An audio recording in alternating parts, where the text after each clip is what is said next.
आज जो अपडेट रोचे जदि आपणकर प्रधानमंत्री आवास योजनार नाम थिला किंतु लिस्ट रू नाम कहीं कटि जाए जदि आपणकर नाम कटि जाइछि ताले कहीं कटि जाइछि चलंतु जानि नबा। तो देखंतु प्रधानमंत्री आवास योजना लिस्ट रे नाम आसीथिले मध्य जांच पर किछि कारणरू नाम कटि पारे एबोली बहुत सारा लोकंकर नाम कटुची तो कहीं कटे चलंतु जानिबा।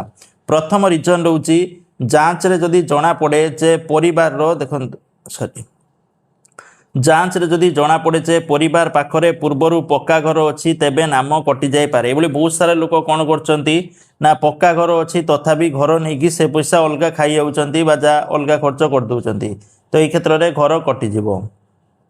द्वितीय जिनस रोचे भूल किंबा जालियाती तथ्य आवेदन समय भूल आधार भूल आय सूचना किंबा अन्य भूल दलिल देइथिले लाभार्थी तालिकारु नाम मध्य काटी दिया जाए।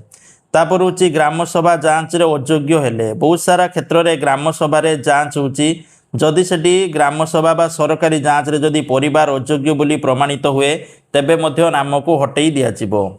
तापर जो रोची पूर्वर सरकारी घरर लाभ पाइथिले जदि अन्य कौनसी सरकारी आवास योजना रे पूर्वर घर पाइचंती तेबे आपण माने पीएम आवास योजना पई अयोग्य हेबे।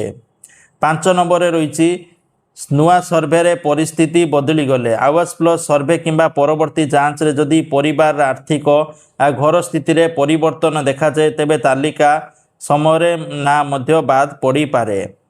तापर होची डुप्लिकेट किंबा भूल रेकर्ड एक बेना गोटे व्यक्तिंकर नाम दुई थर थिले किंबा त्रुटि हेले तथ्य रे त्रुटि थिले सठिक जांच परे नाम मध्य हटेई दिया जाए।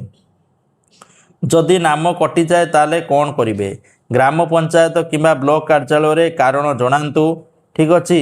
जदि भूल नाम बाद पड़ी आवश्यक दलिल सहित आपत्ति जणांतु PMAYG पठाले निज लाभार्थी स्थिति मध्य जांच करिया पई परामर्श।